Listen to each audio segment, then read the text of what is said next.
Welcome to the Purple Positivity Podcast for June the 8th, 2018. I am your host, the amazingly adorable Rebecca Thistle, podcasting to you live-ish from my kitchen/dining room table in my apartment, which I call Jeffrey Thistlework. Yes. So, I've been up since 2:30 this morning. It's about 4:30 right now as I record this. I've been up since about 2:30 because my allergies are fucking killing me, people. Killing me. Like, we got some rain on Sunday, I guess. And I love the rain. It was great. But one of the things that happens after the rain, especially in the summer in Texas, is you get the heat. And with the heat comes, and the rain, you get the allergens. And so I've been feeling pretty miserable since about Tuesday, actually, and not least because of some of this legal nonsense going on in my life. And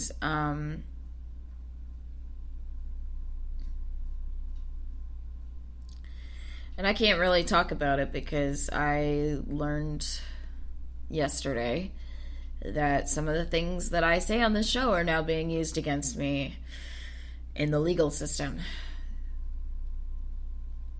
And I mean, I know I should have known that that's one of the things that happens, you know, and that's fine. So I think I learned me a lesson. Anyways, but then again, it rained like last night as well. And apparently, like, my patio door wasn't closed. I mean, thankfully I'm on the second floor. So, you know, I'm like, oh, thank God, you know, nobody's going to like murder me in my sleep, and unless they're really motivated, and apparently they weren't, because here I am. Wow, that was a really dark thing to say on the Positivity Podcast. Anyway, so I've been up since about 2:30 because I could not breathe, and I couldn't breathe through my nose, and anytime I started breathing through my mouth, like, I started coughing. And so I may be taking some pauses here because I just woke up, you know, when I finally said, all right, I give up. I'm not gonna keep trying to force it. But I've been basically chugging green tea since I got up. I've almost finished one pot, and I've got another pot waiting. Because I'm like, okay, I'm gonna finish this, and then I'm gonna, you know, take the other pot to work. Maybe that'll keep me away from the Sonic. Anyways, so yeah, it's been a really, oh my gosh, it's been a really rough few days for me. Not least because of the allergies and the legal troubles that all caps fanboy decided that we should take a break. And I don't know how permanent or temporary this break is, but I'm kind of sad about it. You know, I mean, I'm glad that he was honest with me, so I'm not really angry, but I'm kind of sad because I really liked him, and it was a lot of fun hanging out with him and spending time and joking and discussing and sharing ideas and all that. But I think I might have accidentally fucked it up irrevocably. That's okay. You know, lesson learned. If nothing else, it seems to have opened up some new level, like unlocked some new level in this, whatever I have with, all caps, someone. So, because I usually have about like 3 different text conversations that I'm going through on a daily basis. And one of them is my junk buddy. And kind of the thing that I have with my junk buddy is, whenever I get sad, like, I text him, I say, I feel sad, tell me I'm pretty. and he just texts back, you're pretty. And I'm like, thank you. So, I mean, I know he means it. I know he thinks I'm pretty. I know he does, but I don't know how much he actually means it. Well, last night, I accidentally, instead of opening up a conversation with a junk buddy, I opened up the conversation with all caps someone, and I didn't have my talk back on, so it wasn't reading it to me, because I was like, oh, I don't need to do that, I know what I'm doing. Apparently not, because I texted all caps someone, I feel sad, tell me I'm pretty, and then I turned talk back on to make sure that I hit send and then hit talk back. So smart going, Becca, right? And I realized I was in a conversation with all caps someone, and I went, oh shit, and so I sent him a message, oops, wrong conversation. And he texts back, he's like, really? I think he thinks I did it on purpose. I didn't.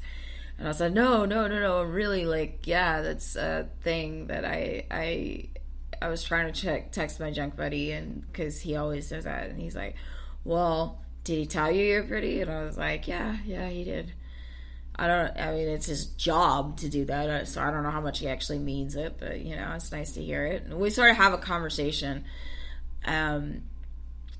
about why I feel ashamed of sending that message, basically. And it comes down to, one of the messages I sent said, I mean, I know you know that I'm fucked up, but I didn't want you to know that I'm that fucked up, that I need somebody to pander to that shallow side of me. And so we had this conversation, and then then he sends me a message. He says, Becca, you're gorgeous. And I just started crying. Just like, oh my God, you never said that to me. First of all, anytime he actually says my name, I'm like, aw. But I mean, it's the same thing with all caps fanboy, so I like hearing my name. That's really egotistical, isn't it? But I just started crying, and, you know, so I text back, I said, thank you. That actually means more to me than if anybody else had said that to me. And it was really sweet, and that made my night. So that was cool. But that's not what I want to talk about on this show. I sort of got off on a tangent. So on my other podcast, I think I've mentioned this a few times over the past few weeks. The Purple Lit Nerd podcast, I'm spending the summer covering the Iron Druid Chronicles by Kevin Hearn. And the episode I'm going to be doing tomorrow is covering the 6th book, which is called Hunted. Well, I've been listening to Hunted at work to remind myself what actually happens, and, you know, and sort of take mental notes as to what's important to the overarching story, and, you know, and maybe some other notes about things I need to discuss in later shows, sort of doing character analyses and etc. Anyway, so I was listening to Hunted, and I don't want to give away anything from the stories unless, you know, so if you're interested, you can listen to the Lit Nerd podcast tomorrow and you'll find out. But there's a line in there where Atticus, in his sort of internal narration dialogue thing, says, depression is a prison to which you hold the key, except you never think to look for it. Now, I was officially diagnosed with depression when I was about 14. But in hindsight, I've had the symptoms since I was about 9. I am 31 right now. I'll be 32 in September. I know a lady never reveals her age, right? Ugh. But I've shown depressive symptoms since I was 9 years old. 9. So if anybody knows anything about what it's like to be depressed, it's me. And I'm not saying like I'm the be-all end-all expert on depression. Of course not. Everybody knows something about what it feels like to be depressed, with precious few exceptions. Oh, I think my cat stuck out on the balcony. Uh-oh. I'm gonna pause this and then I'll get her out. Okay. Cat's back in. So what was I saying? Yeah, I don't want to sit here and say like I'm the expert on depression. I'm not. I'm an expert in my story.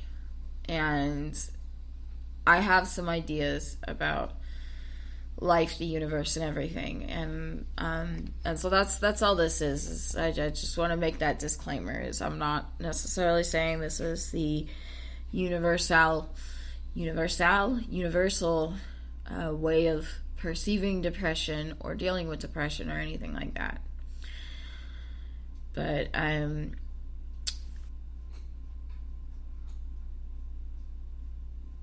I think so often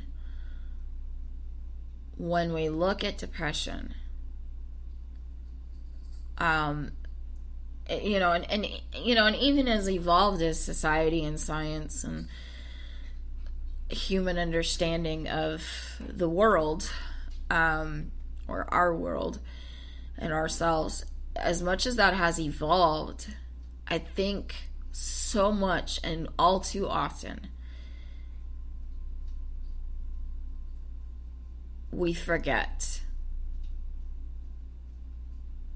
and we cling to some outdated ideas. So with depression in particular, a lot of people seem to think that it is just that simple. Like, oh, you have depression, go to a doctor, take a pill. Or go to a counselor, and then an hour later you're cured. I've seen this so much with my dealings with CPS. Is, yes, I have depression. Yes, I have anxiety. However, that's not the real problem. And now that I know my mom listens to this, I know she's not going to be happy that I'm saying this. My mom will disagree with me to the end of days. My real problem is actually that I'm ADD. And I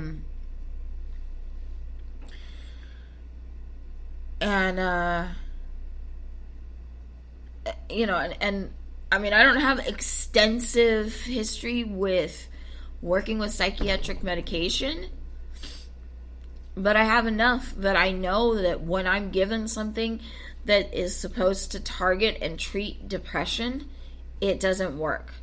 When I'm given something that is supposed to target and treat anxiety, it doesn't work.